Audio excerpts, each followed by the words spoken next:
But if there's anything that we've learned, Hank, from the COVID-19 crisis, it's that human health and the health of the natural world are inextricably linked. When we destroy and consume biodiversity, we hurt ourselves. And that's because we are part of nature. It's sort of like thinking about the island of Hispaniola, which Columbus was fascinated by the variety of its plants and its birds. And today, one half basically has no biodiversity left. That's Haiti.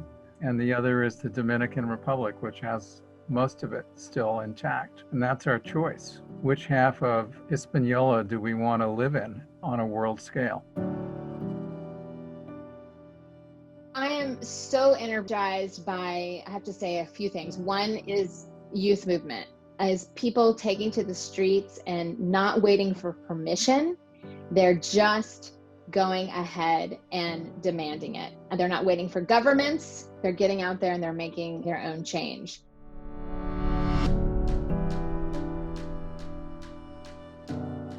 Welcome to Straight Talk, a podcast about big ideas and candid discussions from some of the world's foremost thinkers and doers. I'm Hank Paulson, chairman of the Paulson Institute, and today I'm speaking with Dr. Thomas Lovejoy and Jennifer Morris. Tom is the godfather of biodiversity. For decades, he's been a legendary thought leader and innovator in conservation, serving in a variety of important positions.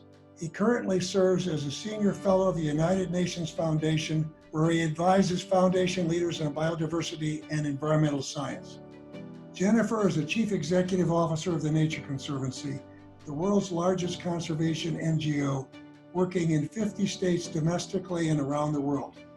She previously served as President of Conservation International, where she oversaw all programs across 29 countries and more than 600 million hectares of protected land.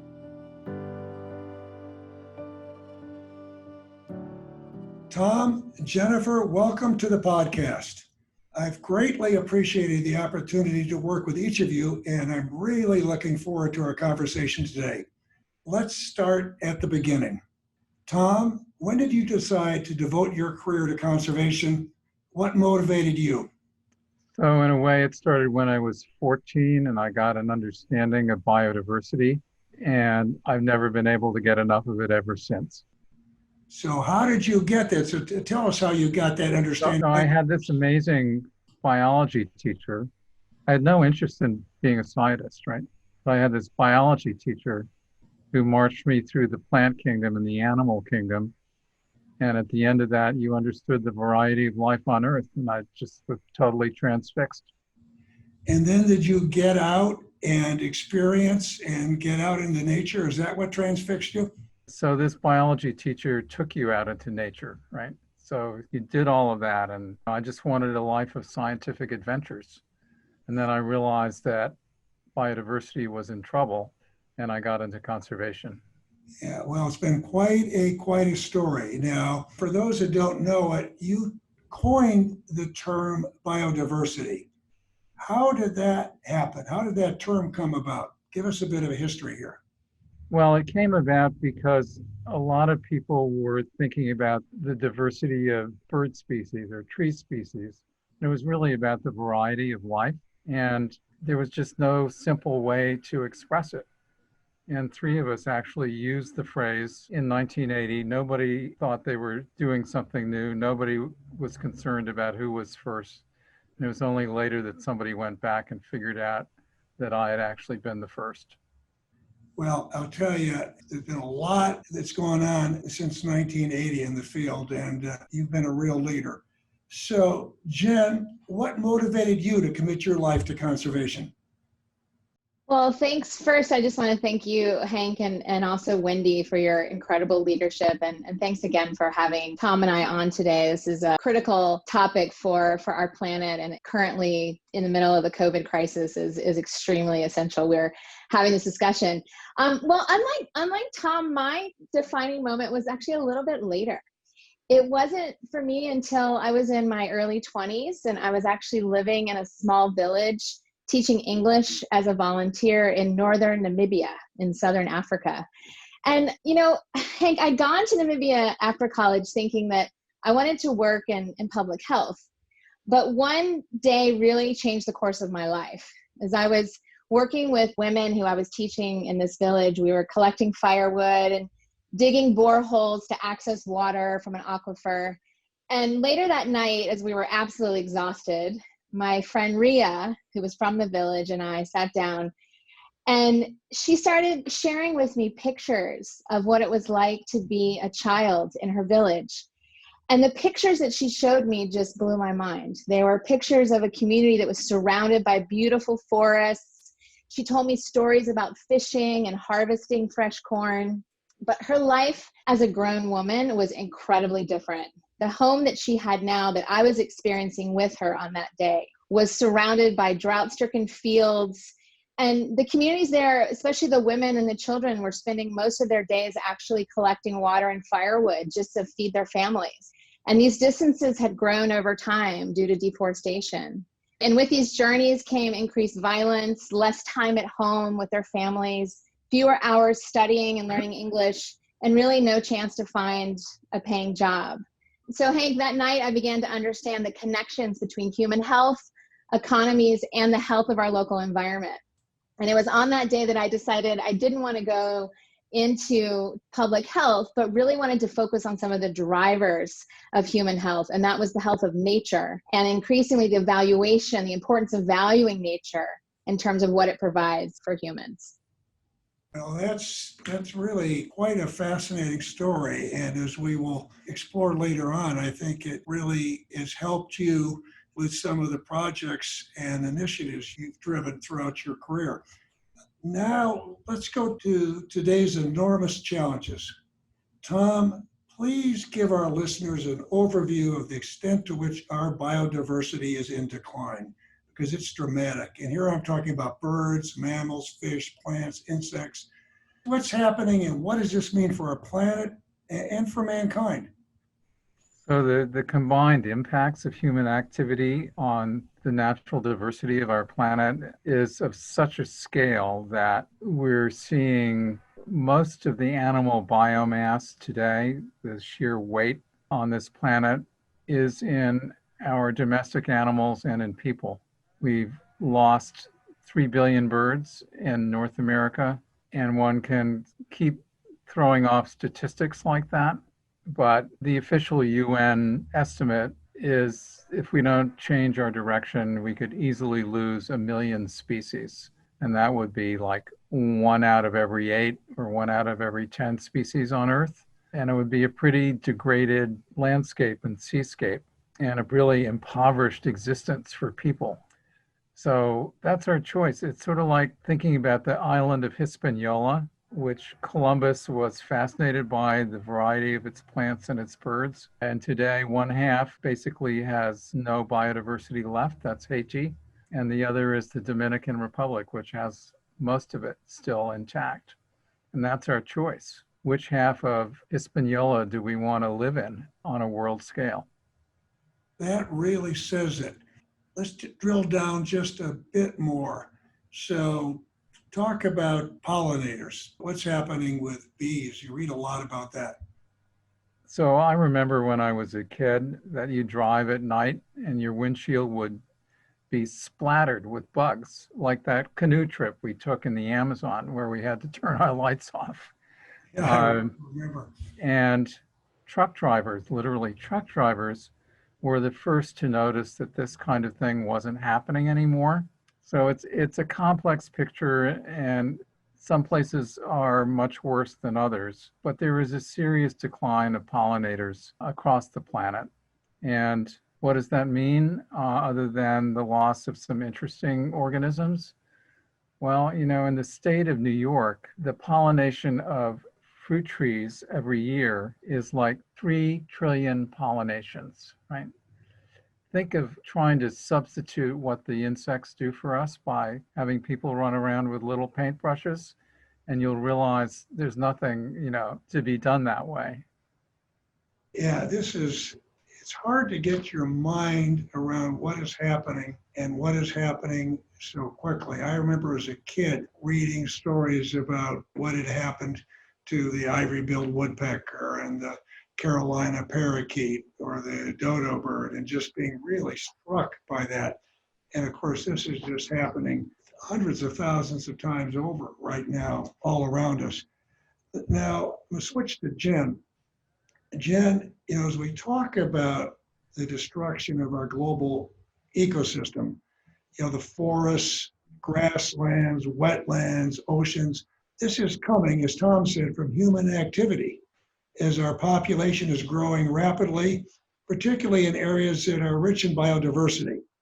So as you started off saying, you focused your career on the need to create economic opportunities for impoverished populations, including indigenous people, which is important if we are to protect and preserve natural capital. So tell us about this dynamic between people and nature and how it affects our ability to achieve lasting conservation goals. Yeah, so this is a critical point. So often people are looking at human well-being and nature conservation as a zero-sum game, right? We protect one at the expense of another.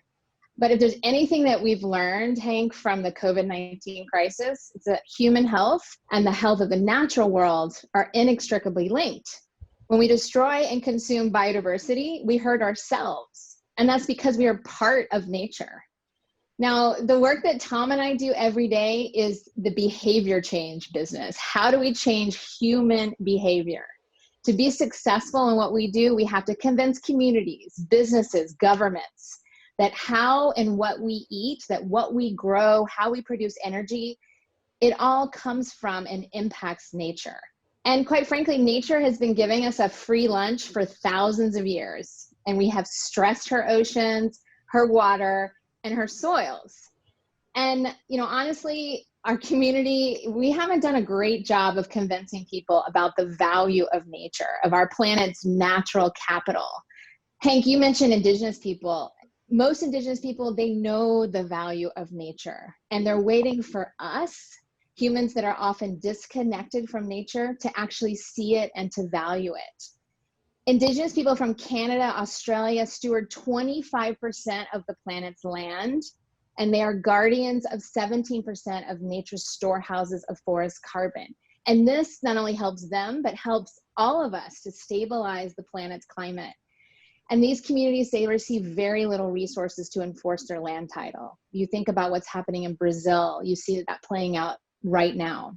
But as us that are nature disconnected, if you will, we often fail to see the intrinsic value and to instinctively understand the value of nature, like indigenous people. And instead, we need incentives and market signals and political and societal pressure to create that change.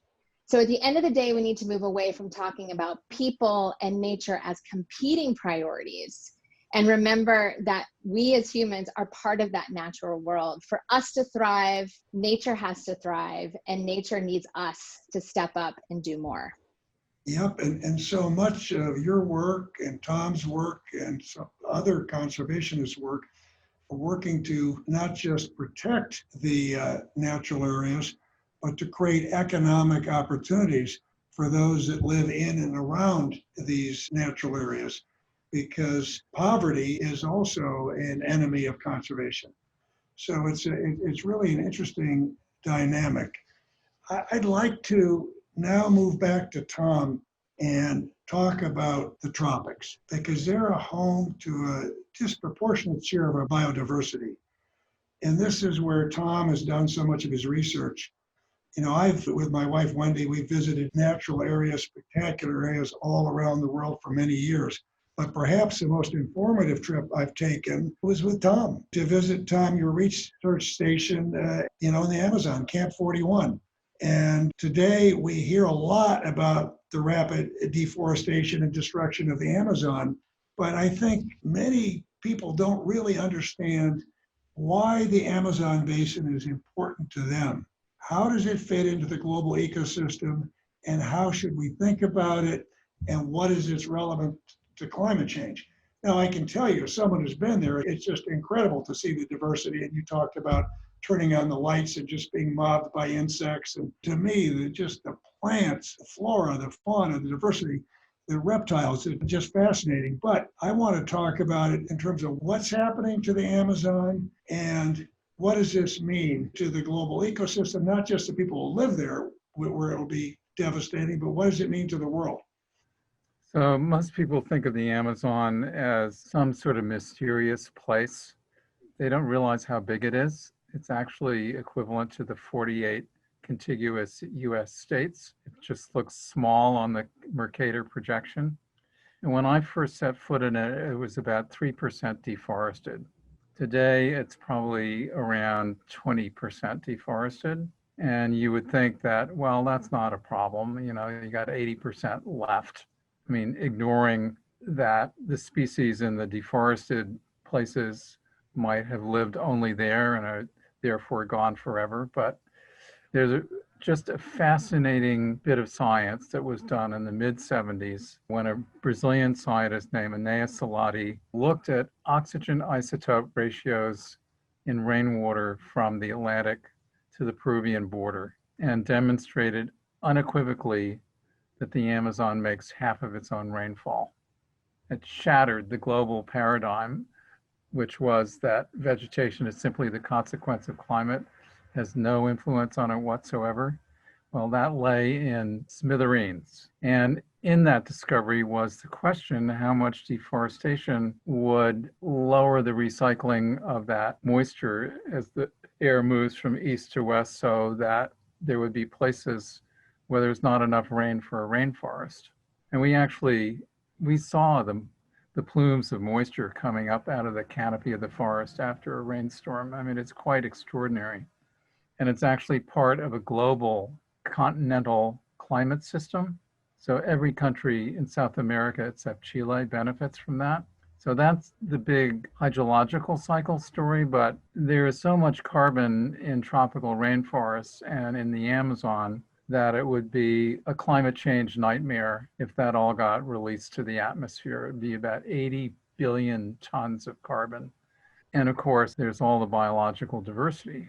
And everybody sort of thinks that, well, maybe the rainforest is the same from one end of the Amazon to the other, but no, it isn't. It's different species live in different parts of the Amazon. Some of the fish species actually migrate from the estuary to the headwaters and back. So in the end, you have to recognize the Amazon has to be managed as a system for itself, for what it means for climate, for what it means for biodiversity, and what it means for human welfare.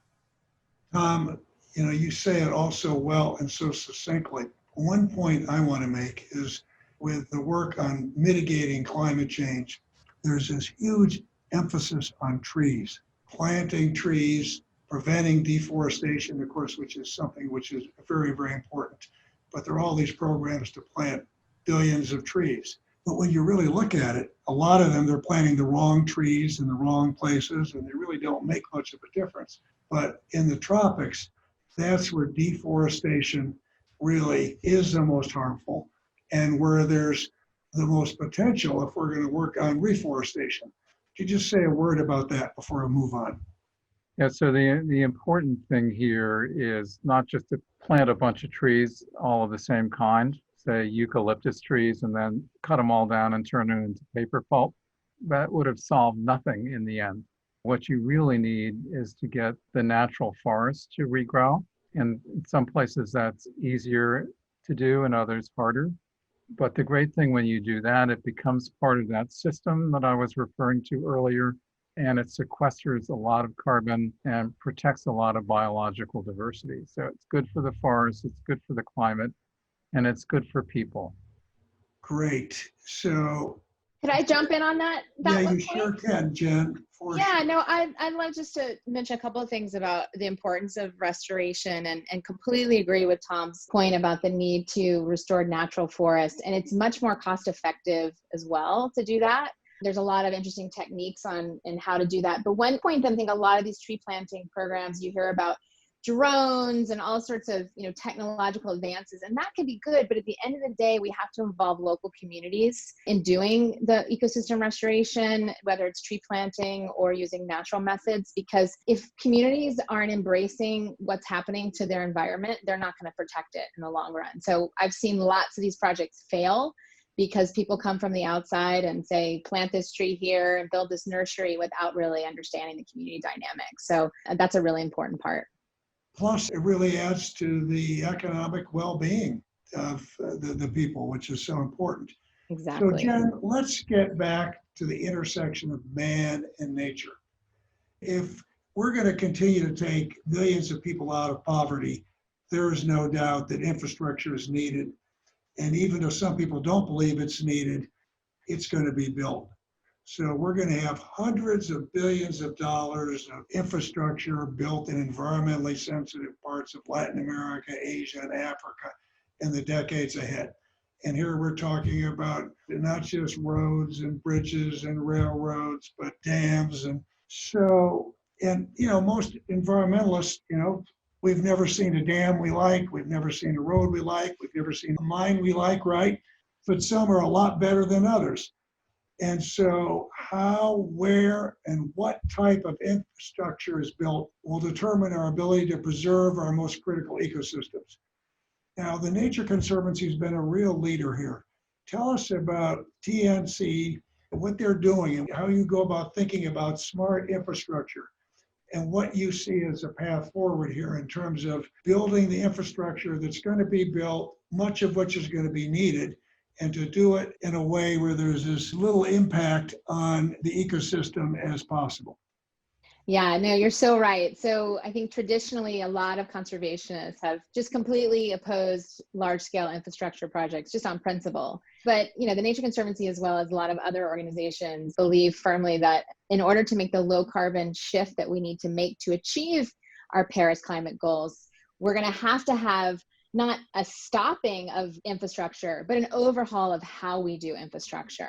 I mean, we're looking at needing between $5 and $6 trillion per year in infrastructure improvements to meet the Sustainable Development Goals. So we have to have infrastructure. So conservationists can't ignore this, but it's not a question, again, of whether to build it, but it's how to build it. And if it's done right, smart infrastructure can create incredibly new investment opportunities at a time when we absolutely need economic recovery, infrastructure, and jobs, quite frankly. So we should be excited as a community about embracing these opportunities and not be fearful. The Nature Conservancy, as well as a lot of other organizations, including development banks, employ something called the mitigation hierarchy for infrastructure, which basically means avoiding specific areas to never, ever, ever build in, such as critical habitats for carbon, for indigenous communities, national parks. There are certain places that should just be absolutely off limits. When you do build, whether it's a road or a dam, a plant, et cetera, you need to minimize the impact on the surrounding environment. So you avoid, you minimize, and then what you can't minimize, and those should be limited things, you can create some offsets. Now, this is controversial, of course, but we firmly believe that a lot of companies aren't even doing creation of the offsets. We believe firmly that in some cases, you're going to need to create some offsets when there's impacts. This is something that the World Bank requires for funding from their institution, as well as a lot of other global development banks. And of course, the UN Convention on Biological Diversity has also called on all governments to use the same framework for infrastructure development. Also, the critical thing too, Hank, is that we have to have spatial planning at a systems level before we just embark on these big projects. I'll give you one example from the Nature Conservancy. Given that there's a huge demand for solar energy in the US Southwest, we work together with the Bureau of Land Management in the Mojave Desert to map out critical habitats that absolutely should be avoided because they had high important levels of biodiversity, but also looked at places where it was okay to build utility scale solar power.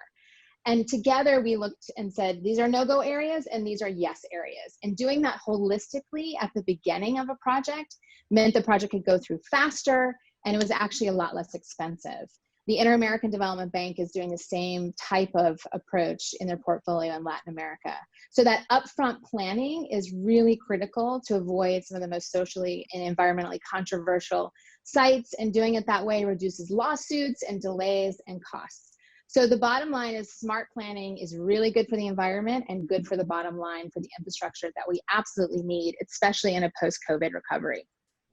For sure. Hey, Jen, I'd like you to just explain one thing for people that might not be as familiar with it. Describe an offset. What kinds of mitigation projects might come out of a infrastructure program? Sure. So there are many situations where if you cannot, again, avoid certain impacts on a natural system, there is an international framework for creating a benefit in another place if you have to create harm, if you have to do some harm in, let's say, for example, with the creation of a dam. So if you're impacting an ecosystem where a dam has to go, you absolutely have to build a dam in this place, then there are opportunities for restoring an ecosystem, ideally an equal type of ecosystem in another place. So that would be, in that particular case, a biodiversity offset. So that's generally how it works. Yeah, I remember, this is not quite an offset, but I remember years ago working with the Nature Conservancy in the Yunnan province of China on the Yangtze River, and where the Chinese government had decided to build a number of dams, which were going to do big damage to the ecosystem. But rather than just fighting this, the Nature Conservancy got involved and worked with them on how to build fewer dams and how to build them in spots where they didn't do as much harm. And it made a big difference. Now, to finish here, I would like to finish on a high note. So all three of us have to be optimists, or we wouldn't be energetically working to promote conservation in the US and around the world. But there's a lot going on that's not good, but there's plenty that is going on that's good. So Jen, you meet with people all over the world. You've got a big group of young professionals at TNC. What energizes you about today's opportunities? So I am so energized by, I have to say, a few things. One is youth movement, as people taking to the streets and not waiting for permission. They're just going ahead and demanding it. And they're not waiting for governments. They're getting out there and they're making their own change. We're also seeing, in addition to sort of a large popular movement amongst the youth, we're also seeing companies that aren't waiting for national policy frameworks. They're stepping up and saying, we recognize there's a problem with our planet's trajectory. Companies like Apple that have committed to carbon neutrality just recently across their entire business by 2030, which is very aggressive for a company like Apple, or like Morgan Stanley, which will become the first major American bank to disclose climate impacts from their loans and investments. Or Microsoft, who's working with the Nature Conservancy using artificial intelligence and big data to identify and map some of the most important areas on the planet to protect. So they're not waiting for regulators. They're not waiting for permission. They're just transforming now, and they're stepping up and they're stepping out. And that is very important. The other thing I'd say that gives me hope and optimism, Hank, is that people are starting to recognize these connections, those connections that I first saw in Namibia so many years ago between conserving nature and human and economic health. I mean, just recently, the World Health Organization published a manifesto for green and just recovery that had the #1 recommendation for preventing another pandemic was protecting and preserving nature. So that gives me hope that we're actually looking across disciplines now, and that an organization like the World Health Organization, not an environmental organization, would recognize those connections between environment and human health. So that for me gives me a lot of hope that we're moving in the right direction. But quite frankly, the urgency has never been clearer, and we have to move faster together. And we're going to have to see people become more politically active, because so much of the harm stems from counterproductive government policies and incentives, Exactly. which are doing the exact opposite of what we should be doing. So Tom, give our listeners some good news. Where are there bright spots in conservation? Where are you hopeful that we will see some progress? So actually, there are a lot of bright spots in conservation. Some are small and local. Some would be a surprising infrastructure project like the Imigrantes Highway in the Atlantic forest of Brazil, which is an elevated highway to prevent the impact on the forest. So its actual physical impact on the forest is like 2.5% of a normal highway, and you don't have spontaneous colonization. So when you see people rethinking what they otherwise would have done in a destructive way and finding ways to do it that are compatible with the environment and a future for biodiversity, it really is a sign of great progress. And, going back to our favorite Amazon, when I started, there was one national park and one demarcated indigenous reserve in the entire Amazon. Today, more than 50% is protected by demarcated indigenous reserves or traditional conservation areas. And there will be more. And that's just perfectly astounding, done in just 20 to 30 years. And the news is full of the bad news about conservation. It overlooks a lot of these good news stories. And we need the good news because we know so much more today than we knew 20 or 30 years ago. So much more. So if we have the will, there's a lot we can get done. So a big thank you to each of you for being with us today and for all you do to protect the environment, because it needs all the help it can get. Thank you. Thank you. Fun to Thanks be so with much, Jen. Hank.